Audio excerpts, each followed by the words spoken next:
So, good evening, everybody. Myself, Acharya Vishvendra, and today I'm going to discuss the concept of optimal worksheets, which are especially designed for optimizing your performance and JE in it. So, let's begin with things. So, here is the concept of optimal worksheets. These are the worksheets developed with the vision for optimizing your preparation for JE in it. So, let's start with the very first question: that why is preparing for JE in it so difficult? As you might be knowing that there is a success rate of only 1.7%, roughly 1.7% in both the exams. So it's extremely low. It is because of the advanced mind brain algorithms needed to decode or crack these exams. So this is the central point, that why this exam is so difficult, because it uses advanced mind brain algorithms. And for developing that advanced mind brain algorithms, you have to face certain emotional trauma within you. As you might be knowing that whenever you see a stressful situation, the brain activates flight mode. You will try to run away from the situation until it is up to it's a threat to your life. So when there is a threat to your life, your brain switches its mode from flight mode to the fight mode. That is the mechanism that our brain used to survive. But the question is that it is just a tool to survive. If you dare to think beyond survival and do something of great importance in your life, and are looking to do something which is beyond survival and reproduction, then you have to dominate the flight as well as the fight mode of the brain itself. Because there exists a third state of mind, which is the silent mind, which is not described anywhere, but you can feel that within yourself. If you have struggled with something in your life, then you must be knowing that initially you just flight away, you just try to run away from the problem. But then situations of life bring you back, and you decode that you will have to fight with the situations. There is no escape mechanism involved over there. And when you start fighting with the situation, then you become silent and you feel the silent state of mind within you. The same thing happens with every student who is preparing for JEE NEET. Initially, the students are not able to bear the pressure of the high frequencies needed to solve questions of JEE NEET. So they try to make a defense mechanism to explain to the parents, to the teachers, that we are unable to perform good in exams, we are unable to solve questions because there is some problem with the teacher, with the institution, with the system, with the time. They'll blame everything, but they'll not take the responsibility on their own shoulders, that it's because they have weak mind-brain algorithms which are not sufficient to decode the exam. So that is why most of the students are unable to crack it, because they don't have the mind-brain algorithms used to which is needed to crack that exam. That's why the people who qualify these exams are paid so well, which is exceptionally high. But to get that high paying job, you need to prove yourself, you need to develop that sort of mind-brain algorithms.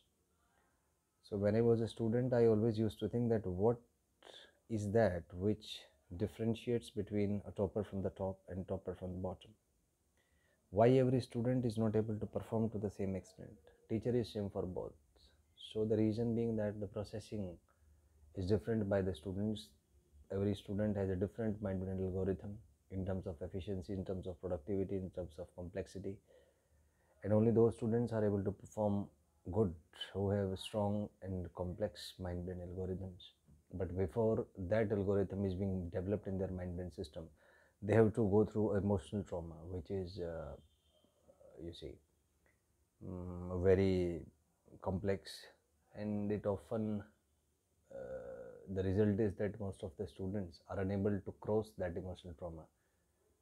That's why they are unable to perform good in exams. That's the simple explanation for that. So as per I explained, that the emotional trauma is the reason that why of the most students are not able to cope up with it. But here the good thing is that human brain is plastic in nature a bit. we learn everything. There is a good statement, it says that learning starts from the womb and it goes to the tomb. So we can learn anything. Human brain is plastic in nature, to adaptable. It's being adaptive to the changes. That's how we survive the tough situations. And it can be gradually learned with the help of systematic and customized mind training programs, which is the foundation behind optimal worksheets.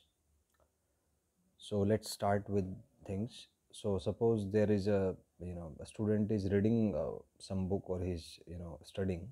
So let's analyze the student, that what he is comprising of. So certainly he has got his brain and the mind.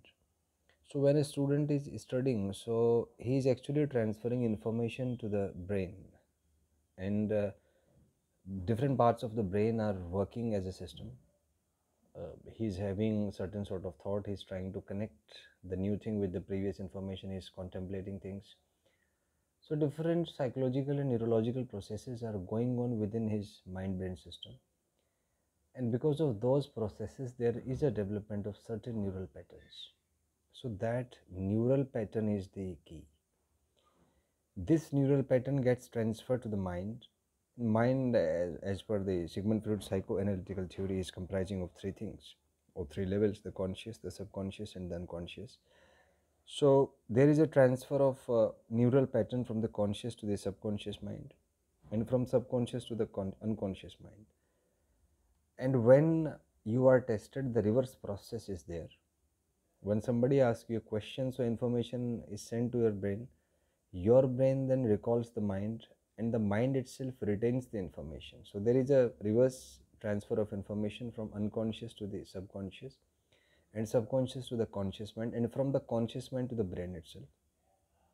And that neural pattern is again repeated, and we are able to do certain specific thing, or we are able to reproduce certain output. Think it in this way. Suppose there is a singer.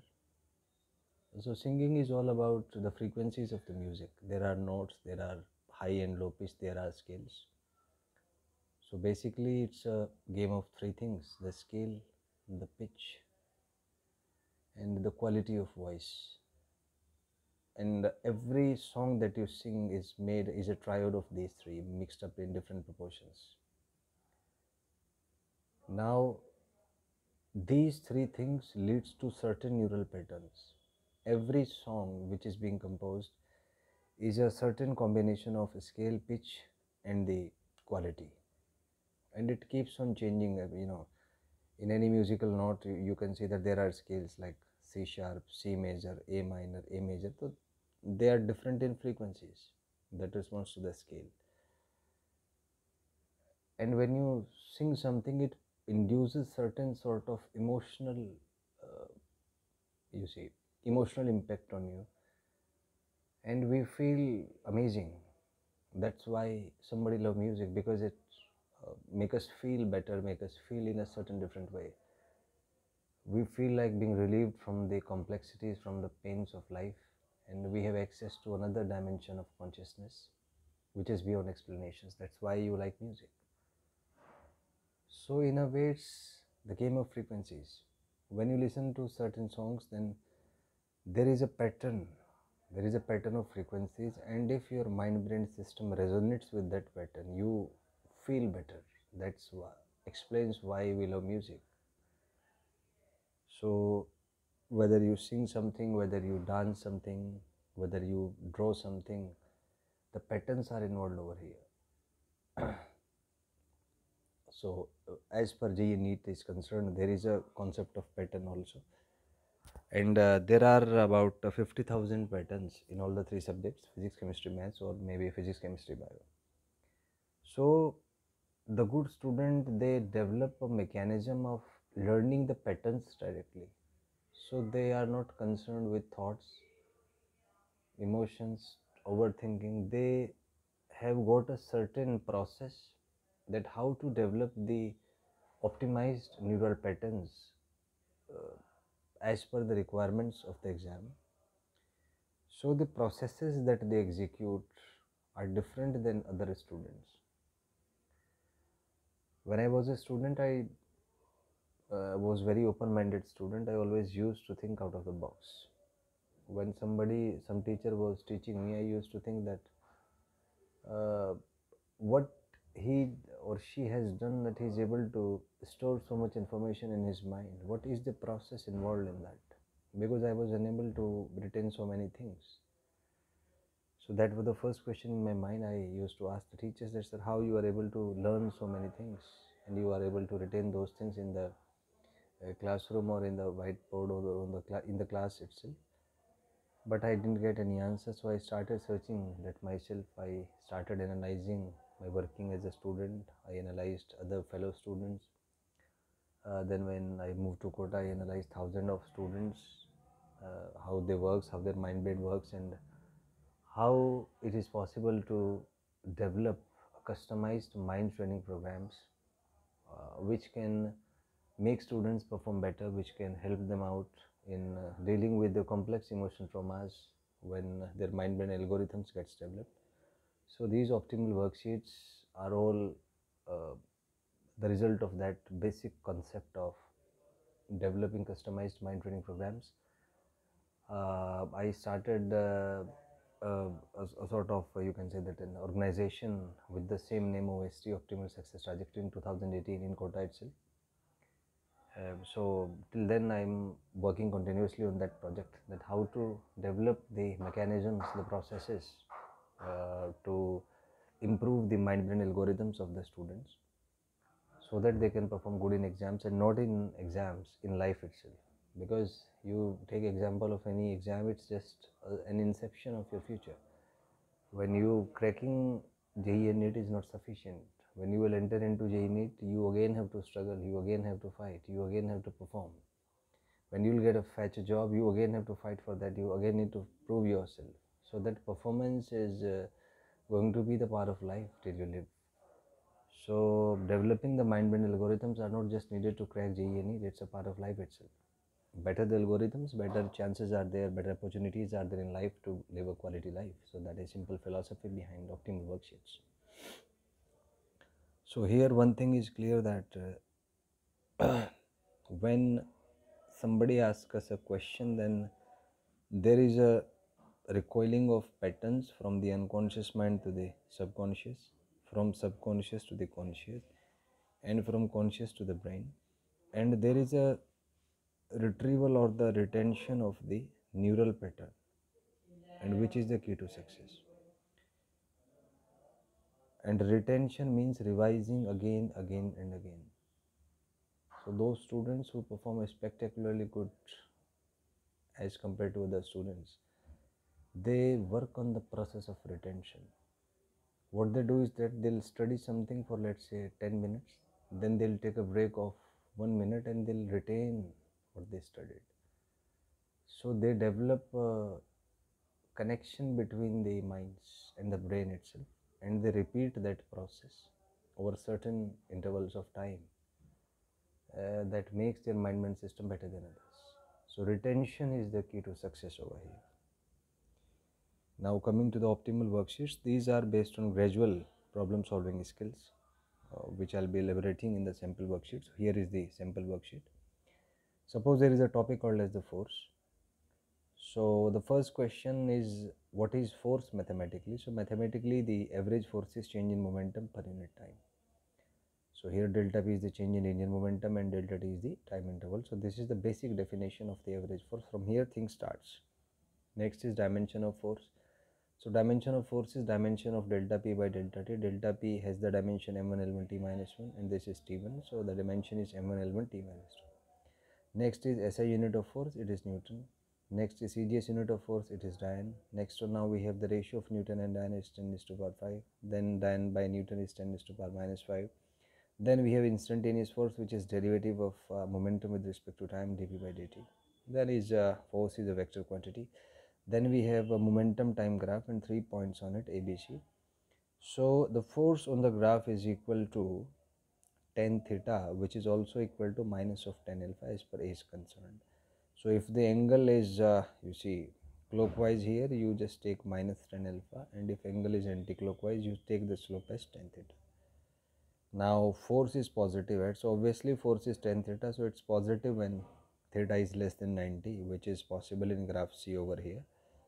Force is negative, right? So force will be negative when alpha is angle is obtuse, so which is possible in graph A. Force is 0 when theta is 0, so it's possible in at point B. So in this way you have seen that these worksheets are psychologically designed. They are based on a mental pattern in which we start with the very basic concepts, the very basic terms, and then repeat those things again and again until students are able to get 100% retention in those patterns. And depending on the progress of students, we offer him the next worksheet. So it's a sort of customized worksheet, and that is the best possible thing which can be done for independent student, because in a class of 100 students, every student is different. There is a spectrum of frequencies of the students ranging from the worst to the best, and teacher cannot teach according to everybody. He actually stick to a certain average frequency, and in which obviously certain students suffer, and often the students who are either below average or above average suffer. So customized mind training program is the only solution to deal with the gaps in preparation and result. So optimal worksheets are just a process, just a way to develop the mind brain system of the students, making their algorithms much stronger so that they can perform better in competitive exams. Thank you and have a nice day.